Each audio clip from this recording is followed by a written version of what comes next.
Raríssimas, raríssimos e raríssimas, bom dia. René de Paula Júnior falando aqui no Radinho de Pilha, 22 de novembro de 2022. E essa precaução de sempre no começo do episódio colocar a data, ela, na verdade, ela foi adquirida, inclusive graças ao feedback de um raríssimo há bastante tempo, porque quando eu produzo é como se eu estivesse conversando com você agora, mas eu tendo a esquecer, eu tento a me enganar. E eu esqueço que podcast é, por natureza, o que a gente chama de assíncrono, né? Você vai consumir isso num momento necessariamente diferente. Quando? Eu não tenho a menor ideia. Isso agora se tornou até um pouco, não digo divertido, mas um pouco talvez embaraçoso quase, porque na semana passada, por conta de uma série de acontecimentos e também por processos que foram se acumulando ao longo de um certo tempo, eu pedi um break, eu pedi uma pausa. Raríssimes de mi coração, eu preciso de um tempo para, me recuperar, acusar, né, eu estava ali acusando uma pancada, passando um recibo, né, eu preciso me recuperar aqui de um certo, digamos, de um certo, no sentido metafórico, de um certo tombo.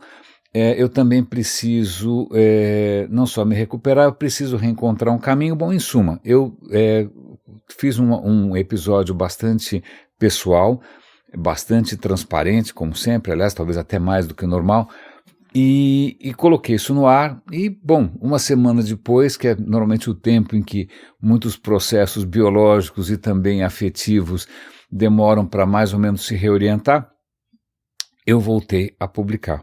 Ontem, por sinal.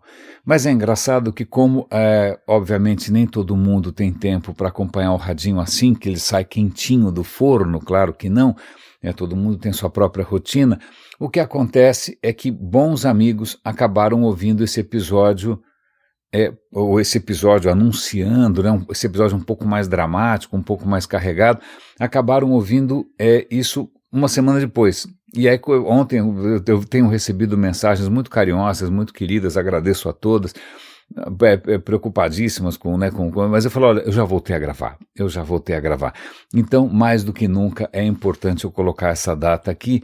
E eu vou começar o episódio de hoje, que hoje também é um dia particularmente desafiador. Ontem eu dei o pontapé inicial, né? Falei, bom, vamos começar de novo e vamos ver, né, como é que a gente consegue costurar as coisas. E hoje eu também percebi que eu tenho muitas coisas, é como se o quebra-cabeça tivesse sido sacudido e você começa a ter que tentar montar as peças de alguma maneira que faça sentido. Então, talvez uma boa maneira de começar seja por uma torrada.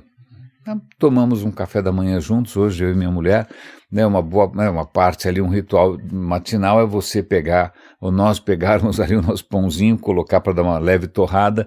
Pois bem, torradas, não sei se você tem uma torradeira, eu já tive várias, é um belo objeto, inclusive, né? Então, caso você tenha uma curiosidade por esse fabuloso mundo da tecnologia aplicada, pelo design das coisas cotidianas, por pessoas que tornam o seu dia a dia um pouco mais alegre, um pouco mais fácil, então vamos imaginar que você procurasse há algum tempo quem foi que inventou a torradeira, né? De repente o cara merece o prêmio Nobel, sei lá eu, tal. E aí você ia descobrir que, comprovando a genialidade, o talento e a inovação do povo escocês, que tem uma longa tradição de pensadores, filósofos, inventores, né? Sei lá, James Bond, tanto faz, a torradeira foi inventada por Alan McMaster, hein? Alan McMaster, tem inclusive a foto do rapaz, um rapaz muito bonito, né? Tem lá explicando como no século XIX, aproveitando, né, a invenção da eletricidade, a descoberta dos processos resistivos, né, das coisas térmicas, ok? Então, esse personagem acabou entrando para um Olimpo, né, de escoceses ilustres que beneficiaram a humanidade com sua generosidade, talento e criatividade, e mencionados inúmeras vezes, só falta, eu não lembro mais se tentaram fazer um selo para esse cara, ou uma moeda para esse cara, talvez que propuseram, né, eu acho que queriam fazer uma cédula nova na Escócia, propuseram inclusive colocar o rosto do Alan McMaster na história. A grande questão é que isso é fake. a grande questão é que não é nada disso. Isso é, digamos assim, não é uma teoria da conspiração, não tem alienígenas fazendo, não que eu saiba, é simplesmente, foi uma brincadeira, digamos uma prova de conceito. Eu comentei aqui, faz alguns episódios já, de uma coisa parecida no século XIX, em que surge um jornal novo nos Estados Unidos, em Nova York especificamente, e o cara queria se propor a ser um jornal mais acessível, mais democrático. O jornal era coisa de rico, né? Vou fazer um jornal que custa um centavo, etc e tal. E aí esse cara, bem intencionado, ele começa a ficar um pouco irritado, eu estou repetindo um pouco, tá? Mas vamos lá, a gente vai voltar para o cara da torrada. E ele está um pouco irritado porque alguns religiosos americanos, como é que é a história? Acho que é essa história, acho que alguns religiosos americanos, começa nessa época, século XIX, ciência, telescópios, você observar outros planetas, nada do que estava na Bíblia, ninguém na Bíblia falou de nada disso, claro, né? Então você começa a observar coisas com telescópio que não estavam na Bíblia, não estavam, e aí o que a religião pode fazer? Tentar queimar as pessoas, que já tentou, não funcionou muito, ameaçar, Galileu, coitado, ficou preso a vida inteira, ou então vamos mudar um pouco a narrativa e aí muitos religiosos naquela época começaram a defender, não, imagina, se Deus é infinitamente poderoso, por que ele ia se limitar, né, se o universo é tão grande, por que ele ia se limitar com um planeta só? Ele pode muito bem estar fazendo o que ele bem entende, não presta conta para ninguém, é um misógino, né, tá lá sozinho, não tem, né, então não tem o que fazer, então aí ele pode ter, então por que não? Né, por que a gente vai imaginar limitações para Deus? Então nesse momento muitos religiosos americanos começam a falar sobre vidas em outros planetas, fazer as contas de quantas criaturas existem em Marte, seja lá o que for. Esse jornalista fica um pouco irritado e ele fala, isso é ridículo, história de louco, né? E aí ele resolve criar uma paródia, eu brinquei com isso já aqui, mas como eu sei que nem todo mundo ouviu tudo e nem todo mundo ouve na ordem certa, na ordem atual, pois bem, então ele resolve inventar uma história de louco em que um cientista, sei lá na África do Sul, com um telescópio magnífico, ele teria identificado vida na Lua. Vida na Lua, e aí ele começa a dar detalhes, porque o telescópio era tão poderoso que ele vê como são essas formas de vida, que curiosamente são homens com asas, né, como um homem morcego, como o Batman, ele é o precursor do Batman. E aí ele começa a inventar uma série totalmente fantasiosa, inventada, de brincadeira. O que acaba acontecendo é que ninguém percebe que é brincadeira, as pessoas estão muito sedentas por esse tipo de história, isso ganha vida própria, sai fora de controle, outros jornais começam a replicar essa história como se fosse verdade, ilustradores começam a criar ilustrações para isso, quando você menos imagina, tem várias versões do Homem-Morcego voando por aí. Ok, isso foi uma história lá atrás, agora vamos voltar para a torradeira, né? Vamos saltar 100 anos. O que acontece, eram dois estudantes que eram amigos, eu já esqueci o nome dos dois, né? E aí, quando eles estão vendo ali como funciona a Wikipedia, um deles fala, desculpa, se a Wikipedia é aberta, se eu posso escrever o que eu quiser, como é que alguém vai saber se é invenção ou não? E aí um desses rapazes resolve inventar essa história do inventor da torradeira.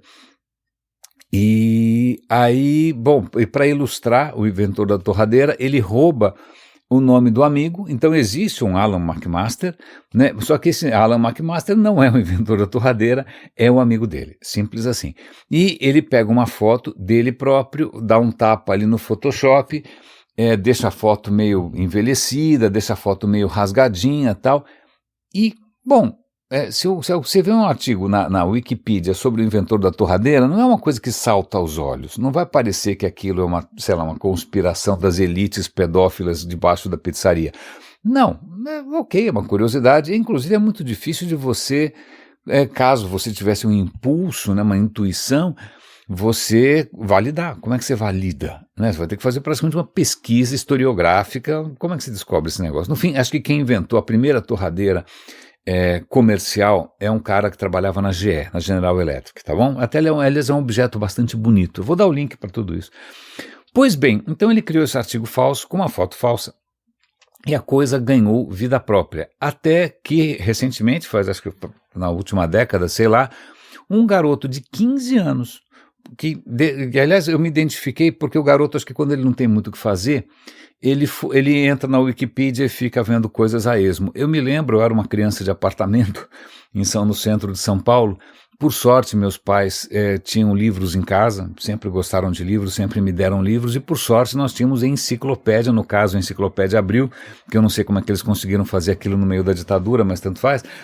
Mas você tinha enciclopédia, você tinha Novo Tesouro da Juventude, que era uma baboseira americana, você tinha dicionários de sinônimos e antônimos, tinha o Caldas Aulete, tinha o diabo lá. E eu, juro, eu não estou brincando, talvez isso explique muita coisa, mas eu gostava de ficar folheando livros e de vendo, sei lá, né, que o último artigo da Enciclopédia Abril era sobre o Zwinglio, que é um desses caras calvinistas do protestantismo, ZW, né, esse sempre vai ser o último na enciclopédia. Por uma extrema coincidência e um fenômeno de memória que eu fico feliz que a Covid não afetou ainda, eu me lembro de ter encontrado também na enciclopédia a palavra estocástica. Estocástica não tem a ver necessariamente com alguma corrente bizarra de filosofia católica. Estocástico quer dizer aleatório. Por que eu estou falando isso? Porque logo a gente vai falar de um papagaio estocástico. Certo? Certo, vamos falar disso. Mas então, eu adorava folhear essas coisas todas. Isso explica, obviamente, por que eu não fui um adolescente tão popular assim, né? Enquanto as pessoas jogavam bola no recreio, eu estava explorando a biblioteca da escola centenária onde eu estudei. Eu tive o privilégio de estudar numa escola pública centenária no centro de São Paulo, a Caetano de Campos, tinha uma biblioteca extraordinária, por isso que eu não sei jogar bola, ou não sei, ou vice-versa, eu não sei, jamais saberei. Mas aí tinha um garotinho desses que deve ser alguma disfunção genética que acontece de tempos em tempos, né, alguma aberração, ele também gostava dessas coisas, e aí ele caiu nesse artigo, ele bateu o olho na foto, e falou, essa foto está estranha, essa foto é manipulada. Por quê? Porque essa geração, talvez espero de coração que ela seja um pouco mais capaz de perceber, pelo menos por enquanto, o que é uma manipulação. Talvez porque tenha sido uma manipulação feita por uma pessoa relativamente inábil. A hora que essa manipulação for feita por uma inteligência artificial infinitamente poderosa, aí ninguém vai perceber mais nada, a casa caiu. Mas como era um trabalho relativamente amador, esse rapaz falou, algo me diz que... E aí pronto, depois de 20 anos de completa falácia, de completa enganação, descobriu-se que o Alan McMaster, na verdade, é um rapaz cabeludo, que ele estudou alguma outra coisa, eu já esqueci o que é, vou dar o link para vocês darem uma olhada. Mas tem várias coisas embutidas aqui. Uma delas é algo que eu realmente estou tendo que aprender a encontrar algum caminho para digerir isso e para transformar isso não numa razão para desanimar com a humanidade, mas para aprender a amá-la de alguma outra maneira, que é a nossa dependência fundamental do auto-engano. Isso é uma coisa muito impressionante. Eu estava com isso na cabeça, acabei fazendo vários memes hoje de manhã, todos eles baseados em auto-engano, né? Um deles, inclusive, declarando que o segredo da felicidade é o auto-engano.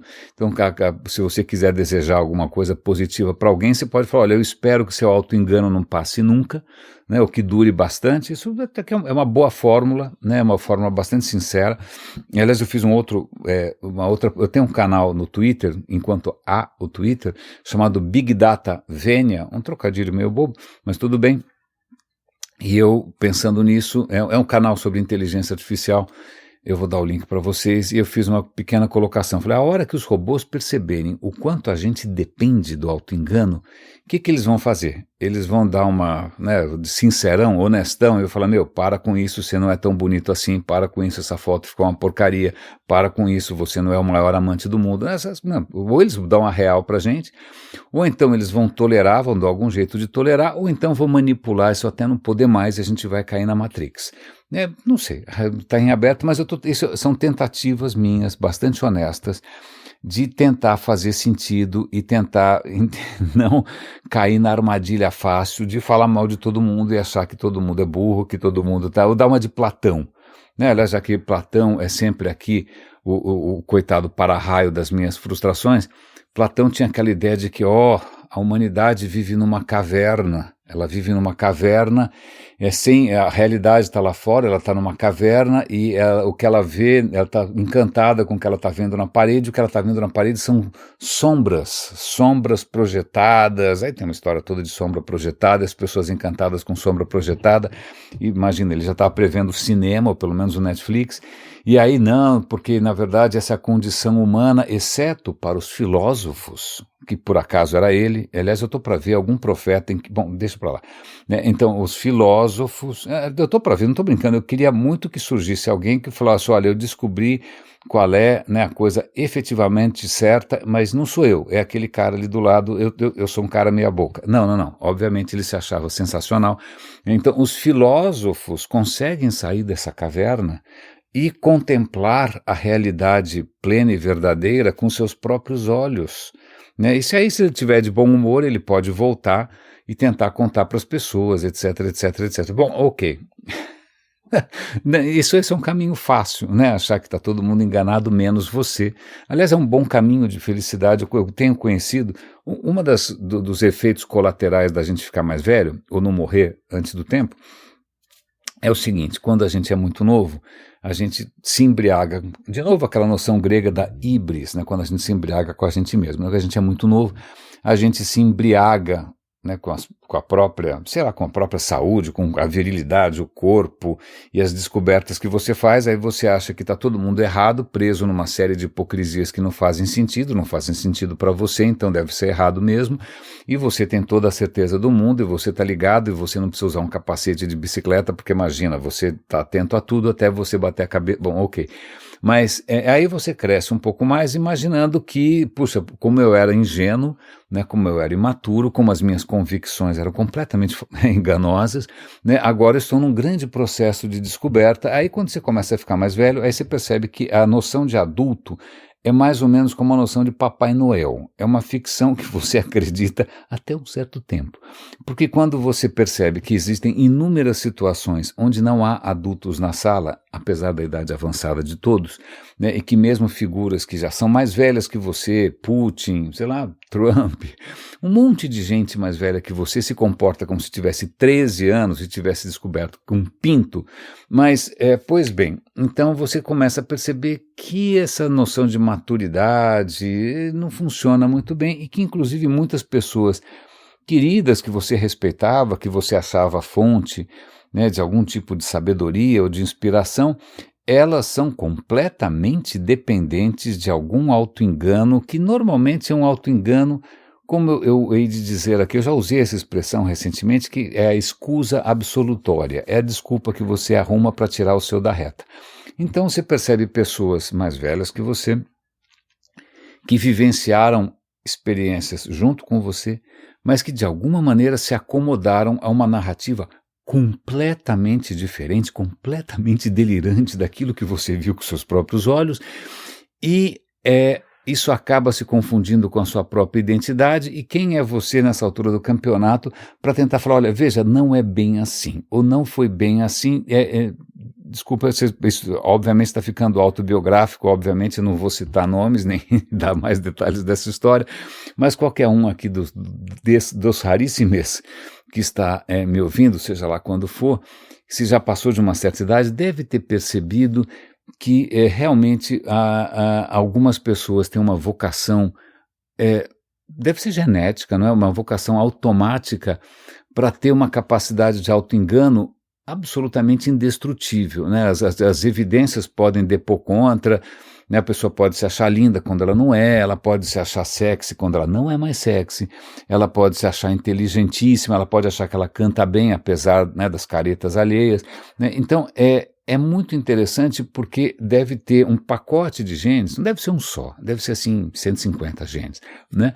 Que deve determinar a capacidade que você tem para você manter o seu auto-engano firme e forte, né? Apesar de qualquer evidência em contrário. Isso deve ser muito saudável, e eu já vou tentar explicar por quê. O problema é quando você, por alguma razão qualquer, raios cósmicos, sei lá, comeu alguma coisa transgênica e tal, você começa, a questão do auto-engano começa a ficar um pouco mais transparente.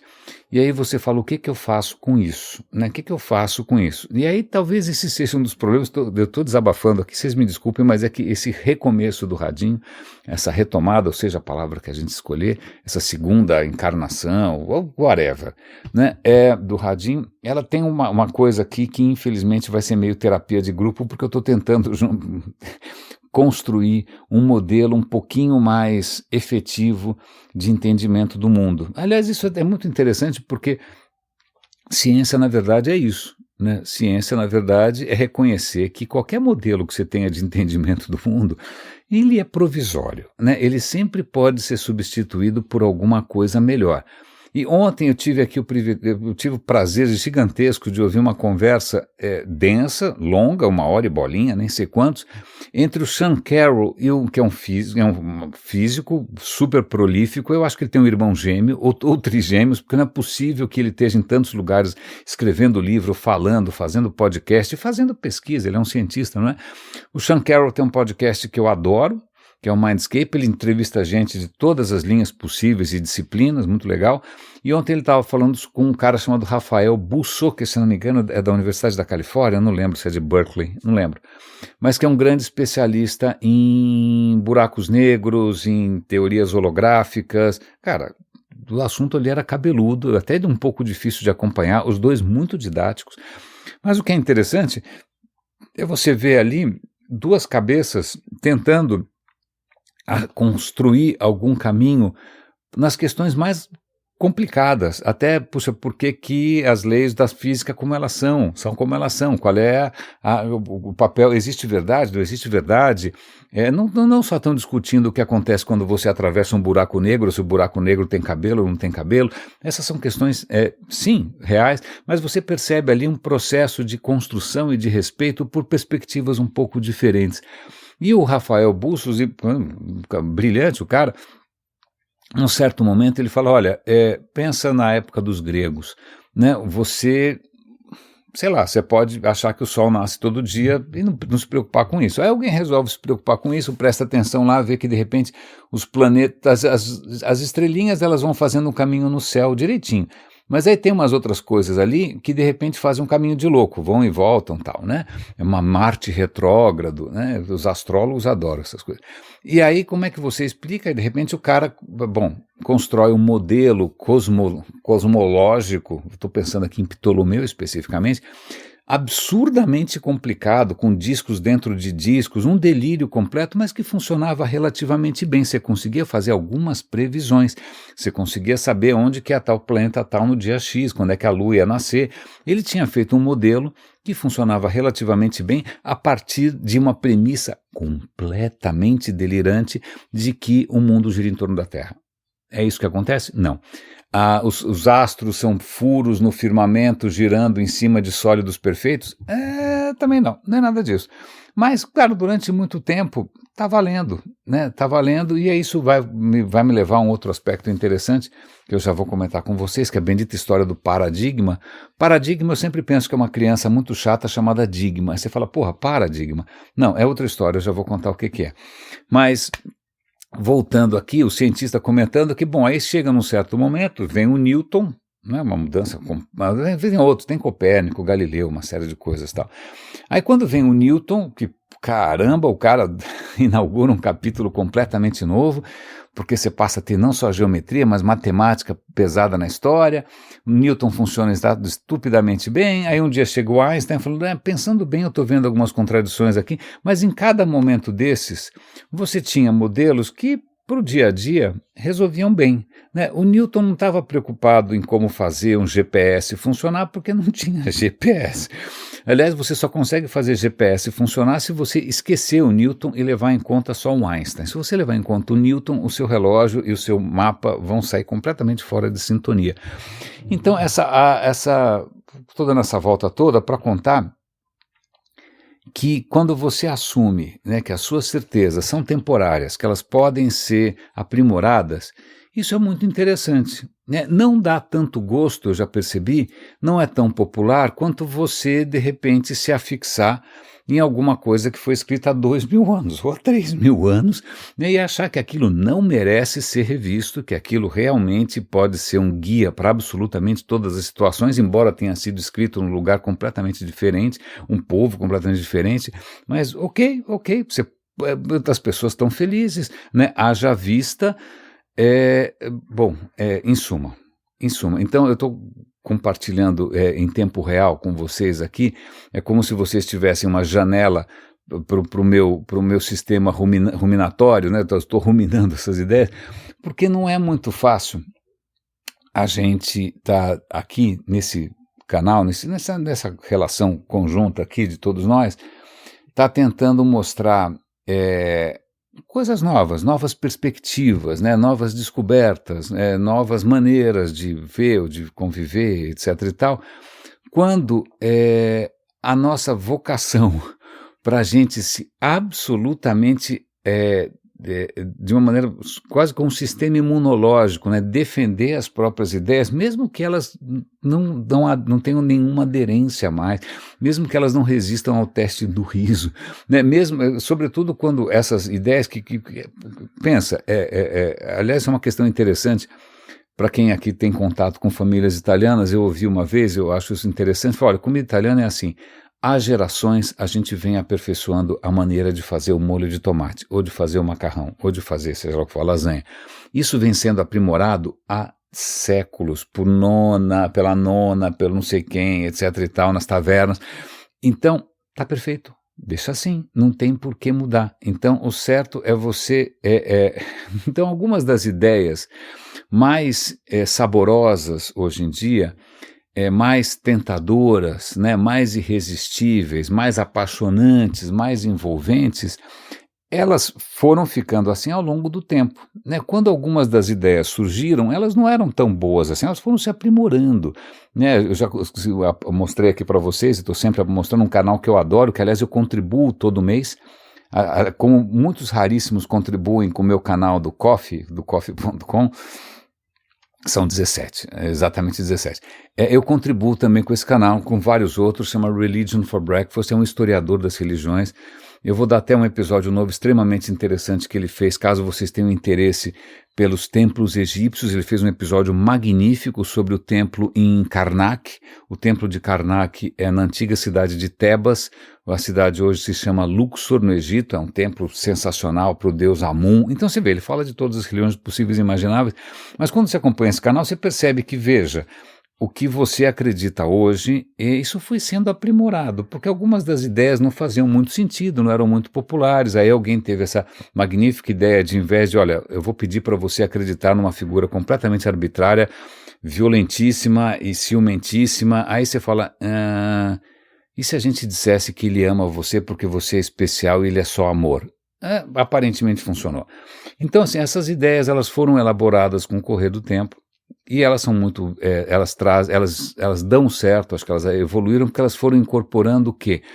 Coisas muito profundas da natureza humana, como, por exemplo, ritos, rituais, participar de festas, participar de cânticos, repetir coisas, fazer coisas em conjunto, essas são coisas da natureza humana que foram cooptadas, essas ideias foram absorvendo, opa, peraí, eu vou pegar carona nisso, né? Eu vou pegar carona em algumas coisas essenciais da natureza humana, que são vitais para o nosso bem-estar, e eu vou, de uma certa maneira, sequestrar. A mesma coisa quando você pensa em times de futebol, né? Um time de futebol, ele gera um fanatismo gigante, e a culpa não é do futebol, é que nós temos essa capacidade curiosa, né, que evoluiu ao longo do tempo, né, talvez para proteger a gente de outras tribos, seja lá o que for, né, talvez para a gente poder matar sem sentir culpa todos os Neandertal e não sobrar nenhum para contar a história, mas então essas ideias elas vão se alicerçando, né, em questões da natureza humana, e quando você vai ver, você não consegue mais tirar,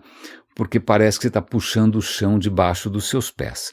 Então eu estou dando essa volta toda porque eu estou tentando digerir essa nossa dependência química quase do auto-engano. E aí, mas tem uma questão que é muito interessante aqui, que talvez isso me ajude um pouco. Hoje eu vou falar do estocástico.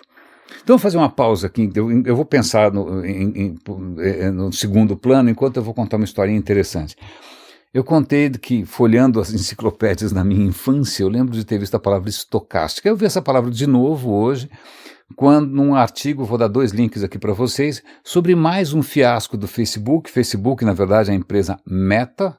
Aliás, a própria ideia de mudar para Meta foi uma ideia de jirico do Zuckerberg, porque o metaverso não está dando certo, ele mudou o nome da empresa para uma ideia absolutamente ruim, e provavelmente o que vai salvar esse cara não vai ser metaverso nenhum, é o WhatsApp mesmo, que aliás não foi nem ele que desenvolveu, ele comprou. Aliás, eu tenho uma outra teoria aqui, que é muito interessante, vocês podem usar à vontade, uma teoria open source, que é a seguinte: o que explica talvez a híbris de alguns bilionários, como, sei lá, Elon Musk, pensa outro maluco, sei lá, o Mark Zuckerberg, é que assim, esses caras, eles acertam a mão uma vez. 99% das vezes eles acertaram por acaso. Eram circunstâncias muito peculiares, mais ou menos a sorte que o Lula deu quando ele foi presidente pela primeira vez, ele deu sorte, né? Pegou uma marola gigante aí a nosso favor, tal, commodities, bom, isso. Então o cara deu sorte, aí isso joga o cara para a estratosfera em termos de poder, dinheiro, etc e tal, mas aí ao invés do cara reconhecer que aquilo foi um golpe de sorte, ele não entende muito bem o que aconteceu, né? Não é que foi um plano, não é que foi uma estratégia, não, é golpe de sorte, 99%. Né, produtos que dão certo, cara, 99% de sorte. Restaurantes que dão certo, pergunte-me como eu sei, porque eu já trabalhei em restaurante. Pois bem, então o cara, ao invés de reconhecer, puxa, foi acaso, né, então eu preciso tentar entender um pouco melhor esse mecanismo, não, o cara vai achar que aquilo é sorte, que é uma das grandes armadilhas, porque sorte é pensamento mágico, é acreditar que aquela cueca vai fazer você ganhar a corrida, é você acreditar que se você for no banheiro e fizer cocô durante o jogo da Copa, o time adversário vai fazer um gol. Bom, isso é pensamento mágico, sorte. Não existe sorte, mas... Aliás, tá aí outra história. Vamos chegar num cassino e fala assim, gente, não existe sorte. Você é absolutamente linchado, né? Provavelmente todos vão ser absolvidos, porque onde já se viu alguém falar uma coisa dessas num momento desses. Bom, mas tá bom. Estamos falando do quê? Mas eu já estou até perdendo um pouco o fio da meada.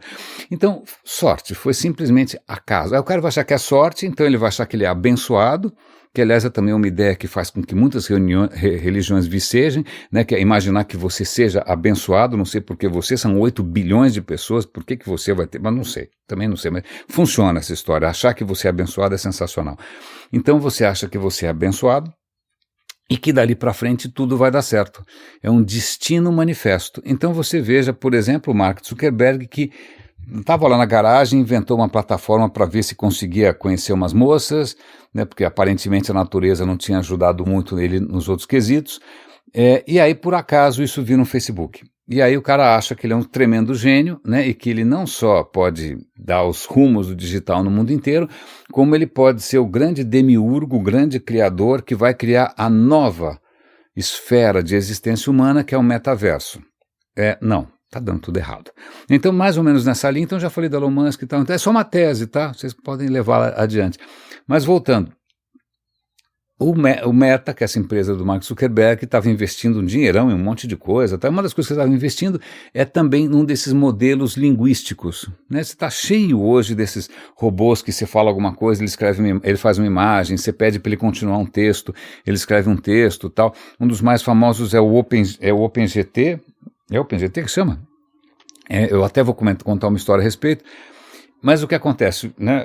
Eu fui recentemente, outro parênteses, eu fui acho que no começo do ano para um evento em Boston, no MIT, e lá tinha os grandes caras desses grandes modelos, então estava lá o pessoal do Meta, tinha um cara da Microsoft, tinha um cara do Google, e os modelos que eles estão criando, nesses de linguagem, são colossais.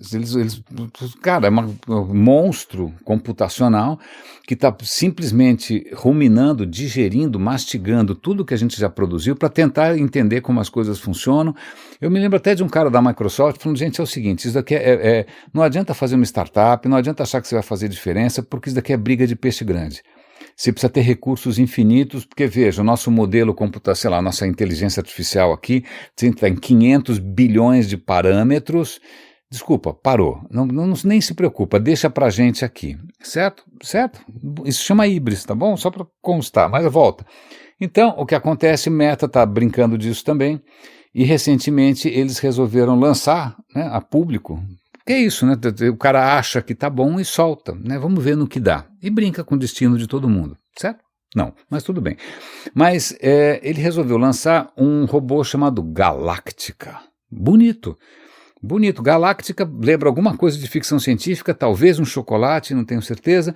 Mas esse era um robô que tinha a ambição é bastante interessante, porque era a ambição de você processar todo o conhecimento científico, nada mais, nada menos do que o conhecimento científico, e tem uma frase, que eu vou ver se eu acho a frase, se eu não achar não faz mal, mas é mais ou menos nessa linha, que a ambição era você ter a plataforma que pegasse todo o conhecimento humano, tinha tal uma missão, a outra falácia do propósito, certo? Então fizeram lá um robô que processou 48 milhões de papers científicos. Brinquem à vontade, vocês meros mortais. Quanto tempo demorou para isso dar errado? 3 dias. 3 dias depois, esse robô estava falando tanta besteira, mas tanta besteira que eles simplesmente tiraram a bobagem do ar. Como é que eles não perceberam antes? Eu não sei, recurso eles tinham, né? Como é que eles não aprenderam ainda que essas coisas não são assim, você não pode simplesmente soltar essas coisas ao vento e achar que vai dar tudo certo, né? Tá, inúmeros outros exemplos, a Microsoft já tinha feito um robô parecido que em 5 minutos começou a falar coisas racistas. Pois bem, o Meta resolveu, acho que sair, bom, eu vou focar só em ciência, porque ciência não tem tanta barbaridade, não tem tanto preconceito. Não. Então houve inúmeras provocações, como de repente um pesquisador que pede para o robô escrever um artigo científico sobre as vantagens para a saúde de você mastigar vidro moído. Oi? Oi? Adivinha o que o robô fez? Escreveu um texto perfeitamente convincente, com inúmeros exemplos completamente delirantes, estapafúrdios, inexistentes. Ele gerou um texto. Uma coisa é você pedir, olha, desenhe um gato feito de arroz, sei lá, de algodão doce. Ok, eu acho que ninguém consegue fazer nada muito cabeludo com isso. Mas agora, você produzir um texto a partir de textos científicos, você produzir alguma coisa aparentemente científica, mas que é completamente falsa, isso é o fim do mundo. Certo? Certo. E aí eu volto para a minha pergunta, né? O que a gente está conseguindo fazer, aparentemente, isso é bastante preocupante. Preocupante se você, como eu, achar que isso é preocupante. Mas senão vai ter muita gente achando que isso é bacana, né? É que você está construindo robôs capazes de criar falácias com uma naturalidade incrível e que você não vai ser mais capaz de saber a diferença. E a minha dúvida, quando eu estive nesse evento do MIT, eu conheci um dos jornalistas que eu adoro, esse cara, como é que é o nome dele? Eu vou achar o nome dele já aqui. Eu vou dar o link, me deu branco. Espero que não seja Covid. E eu sigo esse cara no Twitter, é um jornalista de tecnologia excepcional, e ele estava comentando, acho que sobre esse fiasco do Meta, e eu falei, meu cara, é o seguinte, eu acho que vai ser muito mais lucrativo você inventar um robô capaz de fazer mentiras perfeitas do que você chegar à inteligência artificial geral que é capaz de produzir verdades.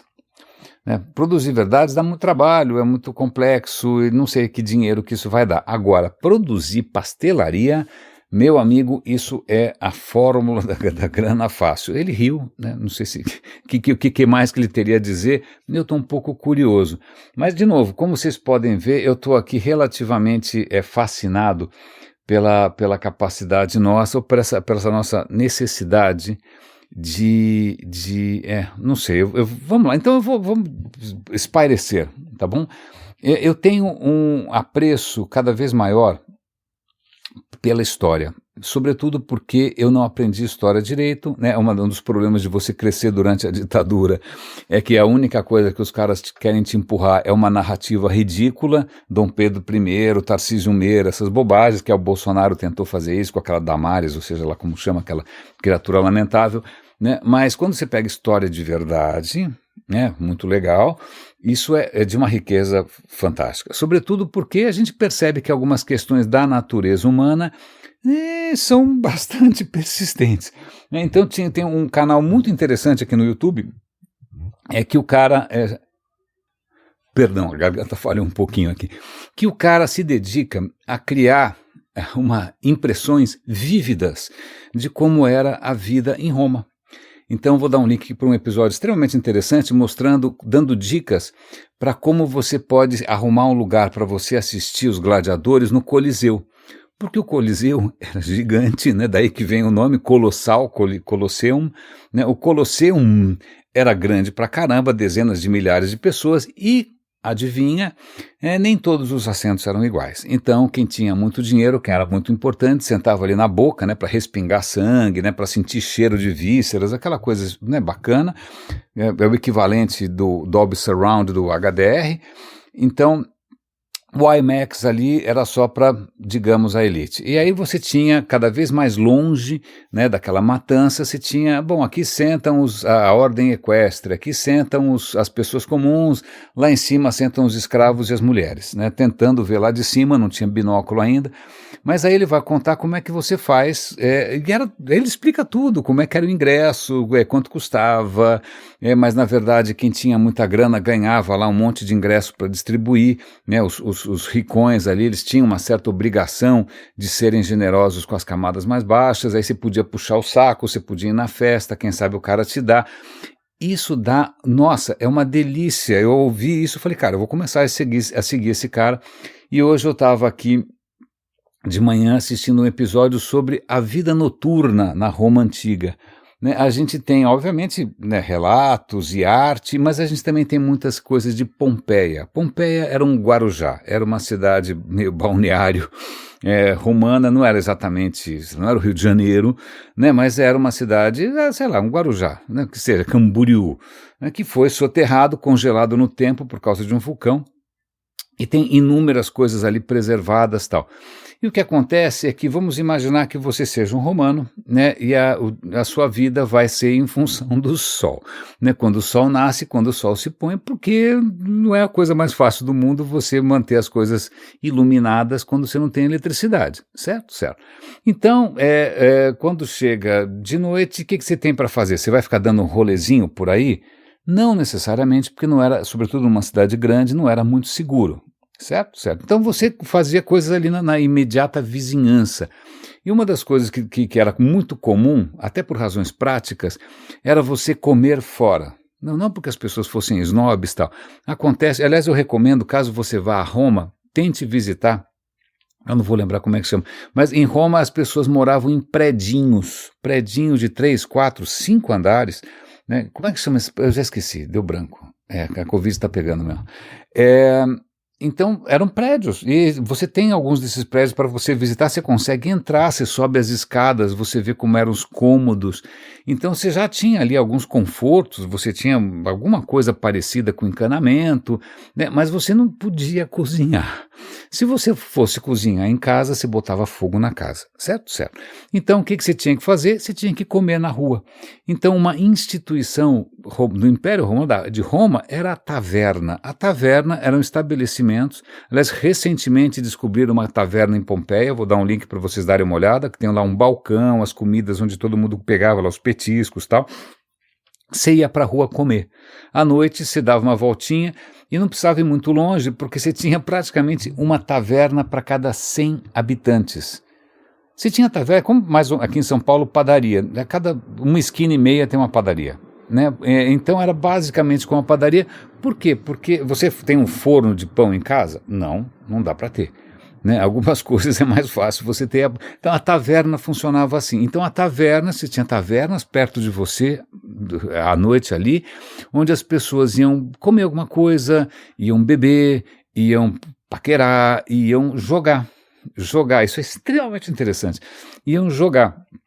E ele, para contar um pouco dessa história, ele obviamente vai contar como é que era a vida dos muito ricos. Quem era muito rico, imagina que o cara ia se misturar com a plebe, nem a pau.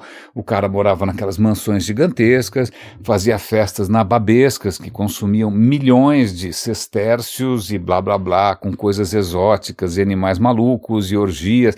Mas isso era aristocracia, não me interessa tanto. Mas para as pessoas comuns, era isso, era a taverna. E aí ele imagina uma cena, ele é bastante talentoso para fazer isso, de um jovem aristocrata que está entediado, ele resolve pegar os guarda-costas dele e dar um rolezinho pelas tavernas do bairro para se misturar às pessoas comuns. É absolutamente fascinante. Então está tudo ali, né? O jogo, a paixão pelo jogo, as brigas, as paqueras, não mudou tanto assim. Aliás, vou fazer um outro parênteses. Em algum momento eu vou estar comentando com vocês com um pouco mais de detalhe sobre um livro que é um desses canais que eu sigo no Twitter de história, que é sobre eu comprei o livro na forma de audiolivro, eu adoro audiolivro, eu estou ouvindo sobre a vida de Heliogábalo. Não sei se você... o nome não me era desconhecido, porque eu numa certa época eu li muito Antonin Artaud, que é um escritor francês. O Artaud é completamente maluco, ele tem um livro sobre o Heliogábalo que é completamente delirante, uma coisa... O cara realmente surtou. Bom, ficou isso na minha memória, mas então Heliogábalo existiu. Quando vamos pensar em imperadores romanos especialmente cruéis e completamente malucos. Trump, Bolsonaro, não, tem o Nero, por exemplo, certo? Tem o Calígula e ninguém lembra do Heliogábalo, mas na verdade o Heliogábalo foi pior do que os dois. Na verdade ele foi muito pior. E é por isso que a gente não lembra, ele foi tão pior que aconteceu uma coisa chamada Damnatio Memoriae. Damnatio Memoriae é o seguinte, em Roma, quando você realmente apronta, os caras condenam você ao esquecimento. Agora a gente tem no Google essa discussão do direito do esquecimento, né? Eu quero que ninguém me ache no Google, o direito ao olvido. Pois bem, isso em Roma, se você fosse realmente um grandíssimo filho da puta, isso não era nenhum direito, era um dever da sociedade esquecer você. Então, esquecer significa, caso houvesse estátuas suas, do Heliogábalo, destrói. Caso tenha textos, apaga. Caso tenha uma mansão, enterra. Foi o que aconteceu com as coisas do Nero, com as coisas do cara, mas com o Heliogábalo a coisa foi mais longe, porque a coisa é completamente insana. Eu estou ouvindo a história agora, parece uma novela mexicana. Heliogábalo a história muito curiosa, mais ou menos 200 depois de Cristo, né? Você tem em Roma um imperador chamado Caracalla. Caracalla é o imperador, se você for a Roma, por favor, visite as termas de Caracalla, porque todo imperador ali ele queria fazer bacana com todo mundo e constrói um banho público, os caras tomavam banho, que era uma outra boa atividade para quem mora exprimido, né, nada mal, né? Então tinha lá os banhos públicos, as termas de Caracalla são gigantes, as ruínas são belíssimas. Mas o Caracalla não era um cara tão legal assim, né? Aliás, deve ser um dos poucos imperadores romanos que você consegue reconhecer a cara dele. Se você viu uma estátua do Caracalla, você nunca mais vai esquecer, e onde você vai tem uma réplica da cara do Caracalla. Ok, tá bom. Então, o Caracalla, obviamente, era um cara muito popular com os militares, não popular com as elites, com a aristocracia, mas era muito popular com os militares, a milicaiada gostava. Mas ele acaba sofrendo um golpe, ele é assassinado, e outro cara toma o poder, certo? Certo. Em Roma isso acontece à torta e à direita. Ele é assassinado fazendo cocô, alguma coisa não muito nobre, né? Se fosse Dom Pedro I, né, ele está fazendo cocô, não, vamos fazer uma narrativa melhor, vamos botar ele num cavalo glorioso, decretando a nossa independência, mas ele estava fazendo cocô. Mas Caracalla foi, né, teve um piriri, mataram o Caracalla, aí veio um cara chamado Macrinos, aí, bom, peraí, nem todo mundo ficou contente, e aí a questão, eu só vou contar meio por cima, porque eu não vou falar ainda do próprio Heliogábalos, porque o cara realmente delirou, viajou na maionese. Acontece que você tinha parentes de Caracallas numa outra ponta do Império Romano, que a gente chamaria ali de Síria, aquela região ali do Levante, certo? E aí uma das matronas fala, pera um instante só, não, esse Macrinos não vai pegar o poder, nós somos, sei lá o que, parentes distantes do Caracalla, e ela inventa a história que o Heliogábalo, que não tinha esse nome, era Marcos alguma coisa, eu falo, esse cara aqui é um filho ilegítimo do Caracalla, então, portanto, ele deve ser o imperador. Bom, ela inventa essa narrativa completamente improvável porque realmente não dá para provar. Como é que você prova que o cara é um filho legítimo, não tinha DNA na época? Eles acabam dando um golpe e eles acabam emplacando o bendito Heliogábalo em Roma. Ele é imperador por 4 anos, ele faz coisas completamente inomináveis, ele se prostitui, ele é absolutamente promíscuo, e ele faz uma coisa maluca, que ele era, ali no norte da África, ele era o sacerdote supremo de uma divindade chamada Heliogábalo. Essa divindade era uma divindade, se não me engano, solar, que era representada por uma estranha pedra preta. Então ele era o sacerdote supremo. Quando ele vai para Roma, ele incorpora o nome da divindade, ele passa a ser o Heliogábalo e leva essa pedra lá para Roma e destrona os deuses, esquece os deuses romanos. O negócio agora é o Heliogábalo, que em princípio é uma pedra preta. Então depois eu vou contar um pouco mais, à medida que eu avançar essa história.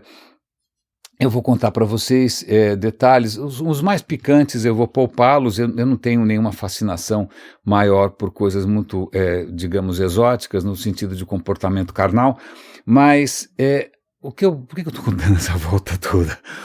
Porque a nossa capacidade para inventar histórias, e para acreditar histórias, e para morrer por histórias, né, para defender histórias até a morte, ou defender seja o que for, é uma coisa que me intriga e que realmente talvez mereça ser tratada com um pouco mais de cuidado por todo mundo que está tentando emplacar um discurso um pouquinho mais moderno, um pouquinho mais construtivo, um pouquinho mais aberto, um pouquinho mais diverso, que não faça esse truque sujo, né, de ficar explorando as nossas fragilidades, de ficar alavancando as nossas vulnerabilidades. E aí, só para completar, ontem eu assisti, eu vou dar o link para quem... Eu gosto muito, quando o Obama chegou ao poder, para mim, era o Nirvana. Não o grupo musical, eu não gosto de rock, mas realmente era o céu. Eu falei, pô, que legal, um cara estudado, bacana, uma família legal, ele é negro, que legal, tal. Bom, depois veio o Trump, mais talvez um sinal de que meu otimismo é sempre um pouco ingênuo.